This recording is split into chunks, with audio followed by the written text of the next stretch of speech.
અને બીજું કે બધા ઓલા કહે ને કે ભગવાન આગળ કાંઈ માગવું જ નહીં, ભગવાન આગળ કાંઈ માગવું જ નહીં. હું તો એમાં માનતી જ નથી. ભગવાન આગળ બેફામ માગવું, બેશુમાર માગવું. ભાઈ માતાજી આગળ ન માગે તો કોની આગળ માગીએ? 1000 હાથવાળા આગળ જ મગાય, 2 હાથવાળા આગળ માગ્યું તો 3 વખત સંભળાવશે.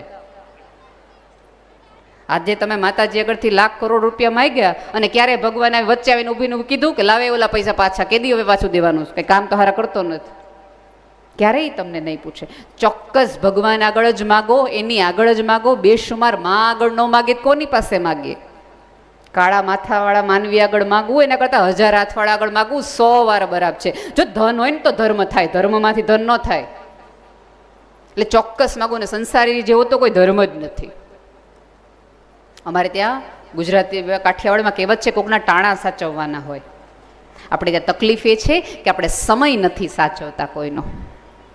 કોઈ માણસ તકલીફમાં છે, મૂંઝવણમાં છે, તો આપણે રાહ જોઈને બેઠે. એને કાંઈ માગ્યું નહીં, પછી અમારે કેમ એને દેવું? એને કીધું હોત તો મેં દેત. એટલે માગવાની રાહ જોવાય?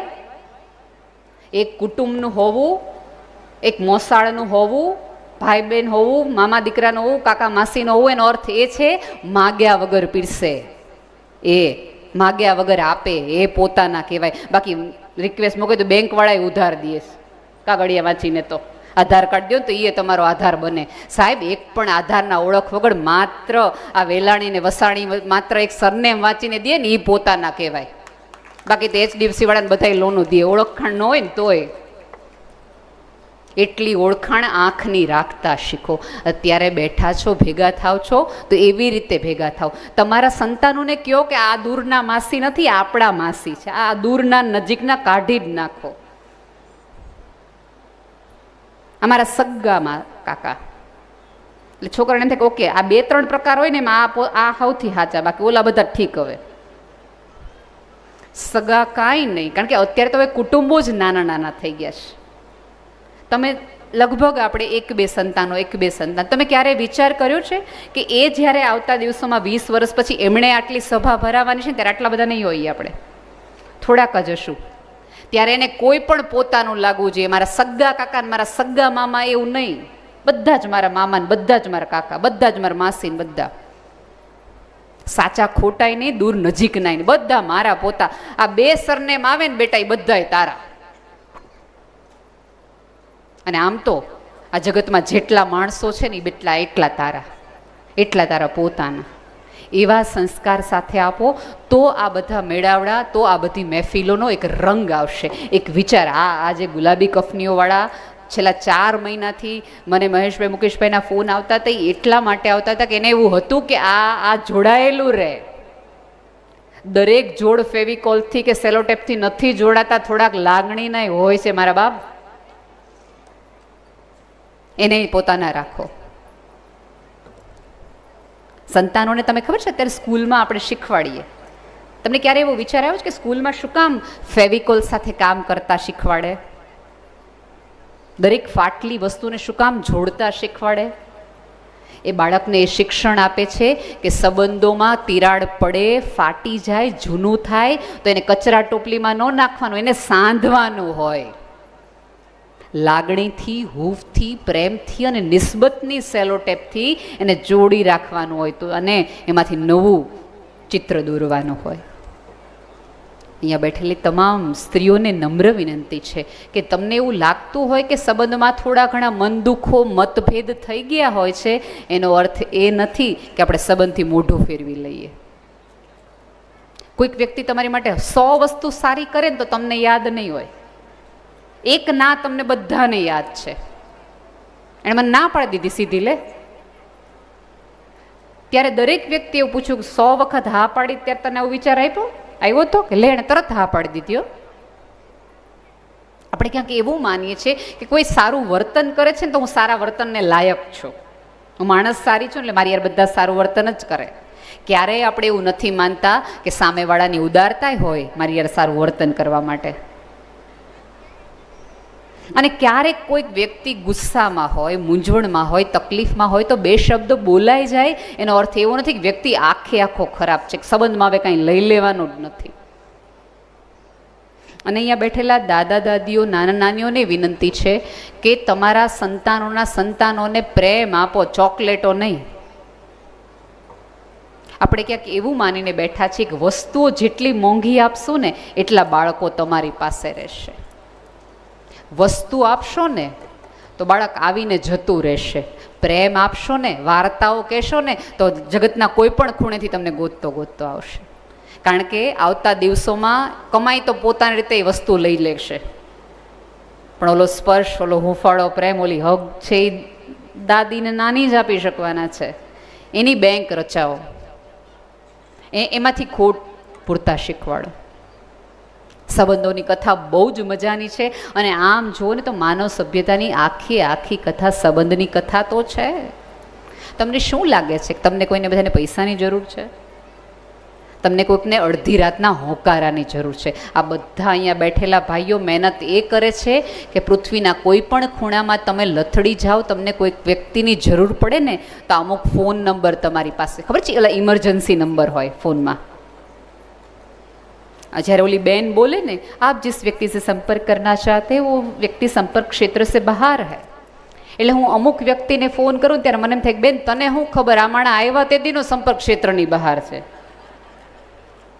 કોઈ દી કામ નથી લાગ્યું. આ તમે પ્રેક્ટિસ તરીકે કહેજો કે ઇમરજન્સી નંબરમાં 5 થી 7 નંબર તમારે પોતાના લખવા હશે ને તો ત્રીજા નંબરે, ચોથા નંબરે તમે ગોથા ખાઓ કે ઉપાડશે ખરો કે તરત મેસેજ મોકલી દેશે, કોલ યોર લેટર. સાહેબ આજે બાજુમાં છો ને તો થોડા એક સરખા રંગની સાડી નહીં, એક સરખા રંગના વિચારો પણ લાવો.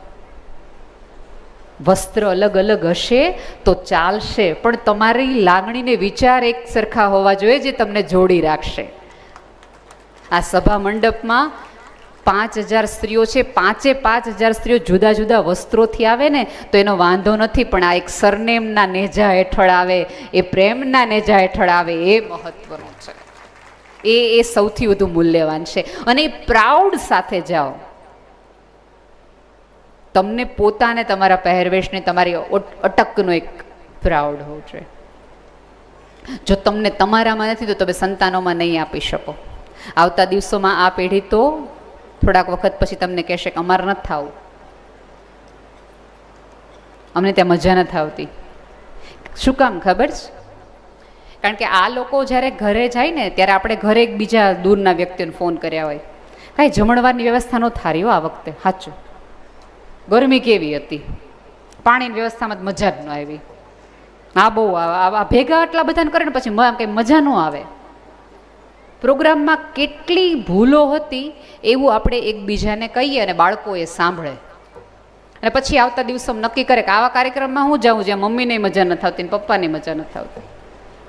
એની બદલે તમારું બાળક સાંભળતું હોય તો બાળકને સમજાવો કે આટલી મોટી વ્યવસ્થા આપણા ઘરે બેટા 4 મહેમાન આવે ને તો એનું ભાવતું બનાવવામાં આપણને તકલીફ પડે. તો વિચાર તો કર્યા કાકાએ આટલા બધા લોકોને ભેગા કર્યા. તમે એનામાં પ્રાઉડ લાવશો ને તો આવતા દિવસોમાં એને તમારી માટે પ્રાઉડ થશે. સન્માન કરતા એને શીખવાડો બાળકોને, તો એને આવતા દિવસોમાં આ બધી જગ્યાઓએ આવવું ગમશે. અને તોય તમે નહીં હોય ને તોય દીવો કરવા અહીંયા આવશે. એને તમને જોતા એક વસ્તુ યાદ રાખજો, તમારું બાળક છે ને એ તમે કયો એ પ્રમાણે નહીં, તમને જોઈને મોટું થાય છે. તમને સાંભળીને નહીં, તમને જોઈને મોટું થાય છે. અત્યારે બધી ખાડજો સરસ રીતે સંતાનોને, ભલે નાનું હોય ગમે એવડું હોય, પ્રેમથી લાવો બાળકોને. અને જેના સંતાનો વિદેશ છે એને ખાસ બહુ આનંદથી કહો, બહુ બધાએ તમને મિસ કર્યા છે, એને મિસિંગની થોડી ફિલિંગ તો આપો. પણ આપણે તો શું કહીએ, કાંઈ ગરમી હતી, હાવ નીચે બેહવું પડે, 4 કલાક બેઠા બેને ખાલી ચડી ગઈ. એટલે ઓલા અન્યા હોય ને એને એમ થાય ખારું થયું ન આવ્યા, આ કરવા જવું હતું ને. એની બદલે એને મિસ થાય એનું કુટુંબ, એનું ઘર, એનું ગામ, એનો દેશ, એવી વાતો એને ત્યાં સુધી પહોંચાડો. અને આજે જે મિસ આ બધું કરે ને આવતા દિવસોમાં તમને મિસ કરતા થઈ જશે. એકબીજા સાથે એવા નાતો, સારી સારી વાતોને સ્પ્રેડ કરો. આમાં એવું છે કે આપણને બધાને શરદીના ચેપ લાગે, કોઈને સારપના ચેપ જ નથી લાગતા. ચેપ તો સારપ નહીં લાગવા જોઈએ કે આ માણસનો સ્વભાવ સરસ છે, આમાંથી આ શીખવા જેવું છે. અત્યારે એકબીજાની સાડી જુઓ, એકબીજાના ઘરેણાં જુઓ એટલે આપણે ઘરે જઈને વેન કરીએ કે આવતી વખતે ધનતેરસમાં આવો ઘાટ કરાવો છો. એ ઘાટની કોમ્પિટિશન આપણે કરીએ, પણ કોઈના સારા સ્વભાવ માટે તમને આપણને ક્યારેય એવું થયું છે કે આવતી વખતે આના જેવી જ વાતો કરવી છે, આવું જ રહેવું છો. આમ જ આપણે વ્યવસ્થાના ભાગ થવું છે, આપણે કોઈકની મદદ કરવી છે. તો મારા મિત્રો, માતાજીને દિલથી પ્રાર્થના કરું કે તમારો આ સમિયાણું વધુ ને વધુ વિસ્તરતો જાય, આમ વિસ્તરે પણ તોય તમે એકબીજાની નજીક રહેતા જાઓ, તમારી વચ્ચે આટલોય ગેપ ન રહે.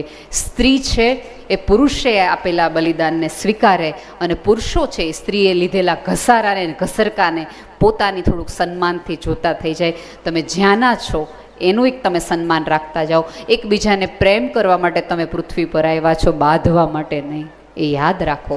અને તમારો ઈષ્ટદેવ સતત તમારી સાથે રહે અને તમને અભરે ભરે એવી જ પ્રાર્થના સાથે ધન્યવાદ. હાલો, ખૂબ સુંદર જોરદાર તાળીઓના ગડગડાટથી નેહલબેન ગઢવી. આમ તો ગઢવી એમને માં સરસ્વતીની કૃપા હોય જ. એમને એમના સોનેરી આજે વિચારો રજૂ કર્યા આપની સમક્ષ કે જીવનમાં ચડતી પડતી આવે એનો આપણે સામનો કરતા શીખવું જોઈએ. સંપત્તિ રાતોરાત આવી શકે પણ સંસ્કારો આવતા પેઢીઓ નીકળી જાય. શરીરને સ્વસ્થ કરવા જીમમાં જવાય પણ સ્વભાવને આપણે જાતે જ બદલવો પડે. અધૂરપ જીવનને પૂર્ણ બનાવે છે. સામે અને સાથે રહેવાના છે, એમની સાથે સારો વ્યવહાર રાખો. શ્રદ્ધાના સાચા આંડીંગણો આપો, માગ્યા વગર આપે એવો સંબંધ ઉપજાવો. લાગણીના સંબંધો જોડો, સંબંધો સાધવાનું રાખો. બાળકોને હૂંફ અને પ્રેમ આપો. વસ્ત્રો અલગ અલગ કલરના ચાલશે પણ વિચારો એક રાખો. બાળક એ હંમેશા આપણું સમાજમાંથી, આપણા પરિવારમાંથી અનુકરણ કરે છે. આવી સરસ મજાની વાતો આપણી સમક્ષ મૂકી છે, ત્યારે આપને કંઈ પણ પ્રશ્નો ઉપસ્થિત થતા હોય તો પ્રશ્નોને અમે આવકારીએ છીએ. જવાબ એ નેહલબેન આપશે. નેહલબેન આપણી સમક્ષ ઉપસ્થિત છે, તો આપણને જીવનમાં કોઈ પણ પ્રશ્ન હોય તો આપણે રજૂ કરી શકો છો. કોર્ડલેસ લઈને વચ્ચે જજો એવું કહે છે. માઇક પણ તમારી પાસે આવશે અથવા ચિઠ્ઠી પણ તમે આપી શકો છો. હા હા, ચોક્કસ લખીને પણ તમે મોકલાવી શકો છો અથવા અહીંયા આવીને કહી જાઓ તો બી ચાલશે. અહીંયા આપને લખીને પણ આપણા વિચારો અહીં રજૂ કરી શકો છો. એમનો પ્રત્યુત્તર આપણને જરૂર આપશે. ચોક્કસ હું પ્રયાસ કરીશ. જે પણ મિત્રોને પ્રશ્ન હોય એમને. આમ તો આપણે બધા પ્રશ્નો ઊભા કરવા માટે માહિર છીએ, પ્રશ્નો કરવા માટે નહીં. જી, તમે હાથ ઊંચો કરશો તો હું અહીંથી ભાઈને કહી શકીશ કે ઓલા 18મી લાઈનમાં જે છે એમને આપવાનું છે. ભાઈઓ એકબીજાને કહે છે કે તું પૂછ ને, તું પૂછ ને, અહીંથી મને દેખાય છે. અને બેનો ભાઈઓને સામે એમ જોઈએ કે હું પૂછું, ઓલું પૂછું. જી, એક ચિઠ્ઠી આવી રહી છે.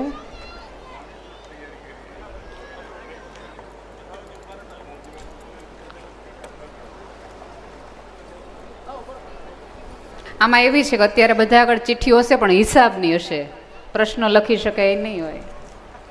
જી, અમીરી અને સમૃદ્ધિમાં શું ફરક છે? અમીરી છે એ વસ્તુઓની નથી, સ્વભાવની છે, સંસ્કારની છે. સમૃદ્ધિ આવે અને જાય. આજે મારી પાસે 100 રૂપિયા હોય તો આવતા દિવસોમાં એ 100 રૂપિયાના 500 થઈ જાય એવું જરૂરી નથી. એ 100ના 100 જ રહે. ધારો કે અત્યારે અમે જે સોનાની વીંટી પહેરી છે એ છે, એનો ભાવ વધીને થોડો ઘણો ઊંચો થાય, પણ મારી પાસે મારું જ્ઞાન હોય, મારી સમજ હોય, મારી ડિગ્રી હોય. આજે તમે જે ડિગ્રી મેળવી હોય, જે જ્ઞાન મેળવ્યું હોય, એના આધારે તમે કરોડો કમાઈ શકો, પણ કરોડો હોય એટલે એના હિસાબે કરોડોની ડિગ્રી મળી જાય એવું ન હોય. જો અત્યારે કૌભાંડો હાલે જ છે. આ ફર્ક છે તમારામાં. તમારી, મેં અગાઉ પણ આ વાત કરી, એમાં કીધું હતું કે તમારી સંસ્કાર છે એ તમારી સાચી મૂડી છે. એના આધારે તમારી ઓળખ બનવાની. જો તમે ઓબ્ઝર્વ કરશો તો તમને ખબર પડશે કે આ સભ્યતામાંથી, આ દિવસોમાંથી કરોડોપતિ અનેક બાદશાહો પસાર થઈ ગયા. એના તમને નામ નહીં યાદ હોય. સમૃદ્ધ તો એ હતા, પૈસાવાળા તો એ હતા, નામ નથી યાદ હતા. પણ જે લોકોએ દાન આપ્યા, જે લોકોએ બલિદાન આપ્યું, જેણે દેશ માટે કશું કર્યું, લોકો માટે કંઈક કશું, કુટુંબ માટે કર્યું, સમાજ માટે કર્યું, એમને યાદ રહી ગયા. યાદ રાખવાની આ જગતમાં તમે ઈચ્છતા હો કે તમારું નામ રહી જાય તો એનો જે નાનો એવો રસ્તો છે એ છે કશું કોઈ કારણ વગર કોક માટે કંઈક કશું કરો તો તમે યાદ રહી જશો. વ્યસન મુક્ત કરાવો. એ મેં શરૂઆતમાં જ કહી દીધું, માત્ર પાન બીડીના તો વાંક નથી. વ્યસન એ આમ જુઓ તો અત્યારની સૌથી વધુ સળગતો પ્રશ્ન છે. તમને ક્યારેય એવું લાગ્યું છે કે આપણને વ્યસનની શું કામ જરૂર પડે છે? તમે કોઈ પણ વ્યસનીને પૂછો ને કે તમને આ કરવાથી શું આવે, મજા આવે કે બહુ આપે, મૂડ રહે. એક સાદો કે મૂડમાં રહે, એ નો રહે ને તો મૂડ નો આવે.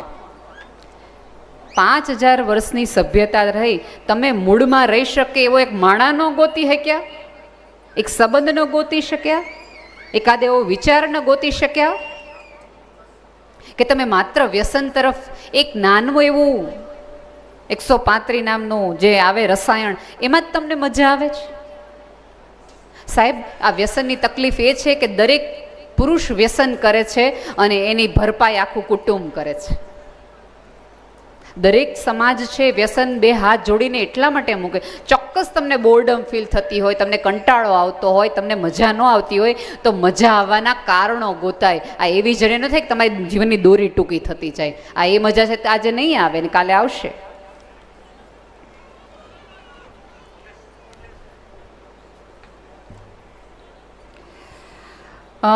બાળકોને આત્મહત્યા કરતા રોકી શકાય. બાળકોને આત્મહત્યા કરતા રોકવા માટે મા બાપે પહેલાં તો બદલાવવું પડે. જે બાળકોને તમે જો, હમણાં જ થોડા દિવસ પહેલાં, લગભગ અઠવાડિયા પહેલાં તમે ન્યૂઝમાં વાંચ્યું હશે કે 13 વર્ષના છોકરાએ એના ભાઈબંધનું છરી મારીને હત્યા કરી નાખી. 13 વર્ષના આપણે હતા ને ત્યારે આપણે ટીવીના રિમોટ નહોતા આપતા હાથમાં, છરીની ક્યાં વાત. અત્યારના બાળકોને ખબર છે, કારણ કે આ બધી જનરેશન વેબ સિરીઝ જોઈને મોટી થઈ છે.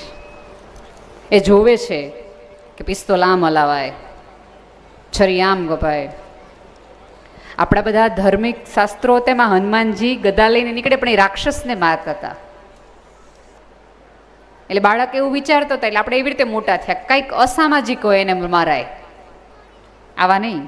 પણ અત્યારે તો ઓલું રોડ ઉપરથી ગમે એ કરતા હોય. બાળકોને તમારે આત્મહત્યા કરતા રોકવા હોય તો મા બાપને નમ્ર વિનંતી છે કે બાળકો પાસેથી અપેક્ષા રખાતી હોય ને એ પ્રમાણે. હું તો ઘણી બધી વાર કીધું છે કે તમે આપણે બાળકોને જ્યારે હોઈએ ત્યારે એવું કહીએ છીએ કે જો ફલાણા, અત્યારે તમે બધા ભેગા થયા હોય ને ત્યારે તમે એક વસ્તુ જુઓ, જોઈ ઓલાની દીકરી કેવી મેડિકલમાં ગઈ, જોઈ ઓલાનો છોકરો કેવો એન્જિનિયર થઈ ગયો, આમ હોય, આમ ભણાય. રવિવારે તમે સાંજે બહાર જાઓ એટલે હોર્ડિંગ્સમાં 4 જણના ફોટા આવ્યા, ત્યાં તો ફોટાની સિઝન છે, તમે તમારા છોકરાને દેખાડો, જો આમ કરાય, આમ કરાય, આમ કરાય. કોઈ દી તમારા સંતાને ઘરે આવીને એમ કીધું કે જો ધીરુભાઈ અંબાણી આમ હોય, મુકેશભાઈ અંબાણીની પ્રોપર્ટી જુઓ? તમારા બાળકને આપણે બહુ એવું પ્રેમથી કહી દઈએ, 10મા ધોરણમાં આવા ટકા ન હોય તમારા ઘરમાં પગ ન મૂકતો, મને પપ્પા ન કહેતો. તમારો છોકરો એવું કહેતો કે જ્યાં સુધી મર્સિડીઝ ન લે ત્યાં સુધી મને દીકરો ન કહેતા. એમણે ક્યારેય તમને કીધું કે તમે આ થઈ જાઓ ને તમે ઓલું થઈ જાઓ? સતત બાળકો, આપણા બાળકો છે ને આપણા દ્વારા આવ્યા છે, આપણા માટે નથી આવ્યા. કે સતત એને તમારી ઈચ્છાઓનો બોજ આપ્યા જ રાખો, આપ્યા જ રાખો. અને થોડું સંતાનોને ઉછેર કરો ને ત્યારે થોડુંક ઓછું અને દુઃખ સહન કરવાની પ્રેક્ટિસ પાડતા શીખો. અત્યારના મા બાપને એક બહુ મોટી ગેરસમજણ થઈ ગઈ કે અમારા સંતાનને દુઃખ પડવું જ ન જોઈએ, એટલે તમારા બાળકોને નિરાશા સાથે રહેતા જ નથી આવડતું. એટલે નાની વસ્તુમાં તમે નાનું એવું કહો ને તો આત્મહત્યા કરી લે છે. થોડોક એને ઓછા ને અધૂરા રાખો. તમારું બાળક બધું માગે તો બધું ન આપો, થોડુંક રાહ જુઓ. એને વેઇટિંગ ફેઝમાં થોડોક તો રાખો. એને કહો કે 2 મિનિટમાં બેટા મેગી બને, રોટલા નહીં, દાળ ભાત શાક નહીં, એને થોડા એવી અધૂરા રાખો, ઓછા રાખો. પણ અત્યારે આપણે એમ કે મારે મારા સંતાનને બધું જ આપવું જ, મેં જે દુઃખ ભોગ્યું એ તો મારા સંતાનોને, ચોક્કસ મા બાપ તરીકે તમને લાગણી હોય, પ્રેમ હોય, બધી સાચી વાત છે, પણ એનો અર્થ એ નથી કે તમારા સંતાનોને દુઃખની ખબર જ ન પડે. એને પડો ત્યારે એની બાજુમાં ચોક્કસ ઊભા રહ્યો, પણ એને એ શીખો બેટા પડ્યા પછી ઊભા થવાનું હોય.